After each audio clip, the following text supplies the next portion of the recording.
जो लोग धर्म के समूल नाश का संकल्प लेते हो उनके लिए जो संपत्ति है वो भी विपत्ति बन जाती है और वो सुख कारक बनने के रास्ते पर नहीं चल पाती। एक दौर था मान्यवर जब भारत की अर्थव्यवस्था का मजाक उड़ाया जाता, क्या कहा जाता था, ये 2% से ऊपर कभी ग्रो ही नहीं कर सकते। मगर जब से हम लोग आए हैं, यानी जो लोग कहते हैं कि उन्हें हिंदू ग्रोथ रेट ज्यादा अच्छी लगती थी, अब ये 7.8% की हिंदुत्व की ग्रोथ रेट है, क्योंकि अब वो लोग आए हैं जो हिंदुत्व में विश्वास करते हैं।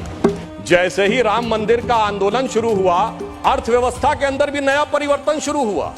अब जब राम मंदिर बनने जा रहा है तो हम 5वीं बड़ी अर्थव्यवस्था है, चौथे बड़े स्टॉक एक्सचेंज है, तीसरे बड़े ऑटोमोबाइल मैन्युफैक्चरर हैं, दूसरे बड़े मोबाइल के मैन्युफैक्चरर हैं, इंफ्रास्ट्रक्चर में इन्वेस्ट करने वाले हम नंबर 1 के देश हैं और चांद के छूते कोने को छूने वाले देश भी बन गए।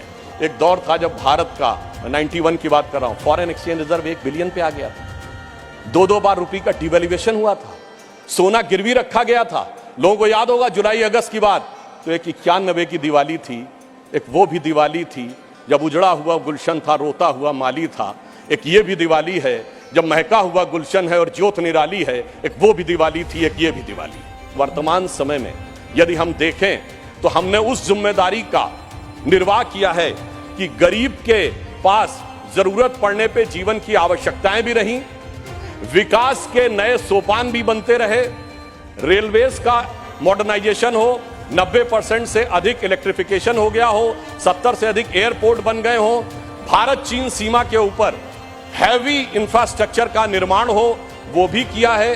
कोविड वैक्सीन भी सबके लिए उपलब्ध कराया है और इसके बावजूद आज पहली बार ऐसा मौका है जब G20 और G7 कंट्रीज में हम दुनिया में सबसे बेहतर स्थिति में नजर आ रहे हैं। मुझे लगता है कम से कम ईमानदारी से इस बात को समझने का प्रयास करना चाहिए। मगर क्या बताएं मान्यवर, जो लोग धर्म के समूल नाश का संकल्प लेते हो उनके लिए जो संपत्ति है वो भी विपत्ति बन जाती है और वो सुख कारक बनने के रास्ते पर नहीं चल पाती। परंतु मैं कहना चाहूंगा कि मोदी जी के नेतृत्व में उन्होंने जैसी युक्ति बनाई है उस कारण से जो आर्थिक विपत्ति थी वो अब संपत्ति की तरफ बढ़ती हुई नजर आ रही है। एक दौर था मान्यवर जब भारत की अर्थव्यवस्था का मजाक उड़ाया जाता, क्या कहा जाता था, ये 2% से ऊपर कभी ग्रो ही नहीं कर सकते। इसको कहा जाता this is the Hindu growth rate.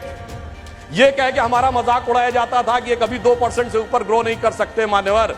मगर जब से हम लोग आए हैं, यानी जो लोग कहते हैं कि उन्हें हिंदू ग्रोथ रेट ज्यादा अच्छी लगती थी, अब ये 7.8% की हिंदुत्व की ग्रोथ रेट है, क्योंकि अब वो लोग आए हैं जो हिंदुत्व में विश्वास करते हैं। और मैं ये भी एक याद दिलाना चाहता हूं, इसे कोई संयोग माने या दैवयोग माने, मान्यवर जब भारत स्वतंत्र हुआ, इस बार की दीपावली के लिए मैं एक और बात भी कहना चाहूंगा, एक नया परिवर्तन भारत का जानते कैसे आया?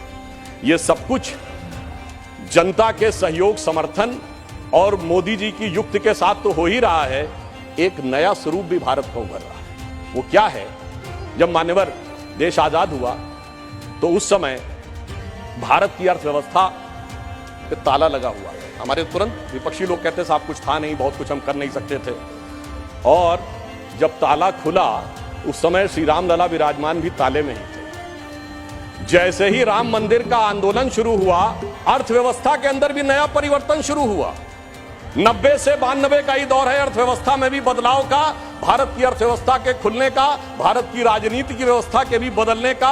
और यही वो दौर है जिस समय विवादित ढांचा भी गिरा और नेहरूवियन मॉडल भी समाप्त हुआ। यही वो दौर था जब खुदाई हुई और 70 खंबे निकले थे, जहां से साबित हो गया था कि श्री राम लला विराजमान के पास ही वो मंदिर है। अब आप आइए साहब, उसके बाद 2019 में जब जजमेंट आया तो तब 1 बिलियन था, जब खंबे निकले तो फॉरेन एक्सचेंज रिजर्व 100 बिलियन था, अब मोदी जी के नेतृत्व में 500 बिलियन पहुंच गया। और इतना ही नहीं मान्यवर, अब जब राम मंदिर बनने जा रहा है तो हम 5वीं बड़ी अर्थव्यवस्था है, चौथे बड़े स्टॉक एक्सचेंज है, तीसरे बड़े ऑटोमोबाइल मैन्युफैक्चरर हैं, दूसरे बड़े मोबाइल के मैन्युफैक्चरर हैं, इंफ्रास्ट्रक्चर में इन्वेस्ट करने वाले हम नंबर 1 के देश हैं और चांद के छूते कोने को छूने वाले देश भी बन गए।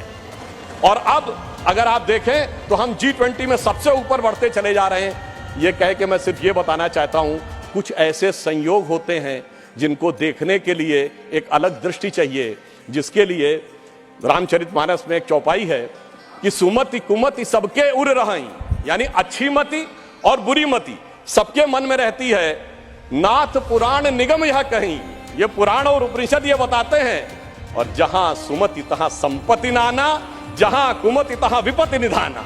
और देखिए ये भी एक संयोग है। जब मैंने राम मंदिर की बात कही, संयोग से इस समय हमारी वित्त मंत्री जी के नाम में भी सीता भी है, रमण भी है और निर्मल भी है, यानी नई दिशा में आगे बढ़ रहे हैं। तो हम मोदी जी की तरफ से आपको एक लाइन कहना चाहेंगे अर्थव्यवस्था पे, जो आप लोग कहते हैं कि हमें इल्जाम मत दीजिए, बहुत अफसोस होता है।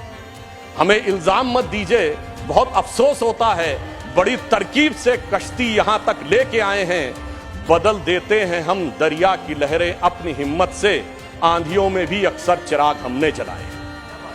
कि स्वप्न देखा था कभी वो आज हर धड़कन में है।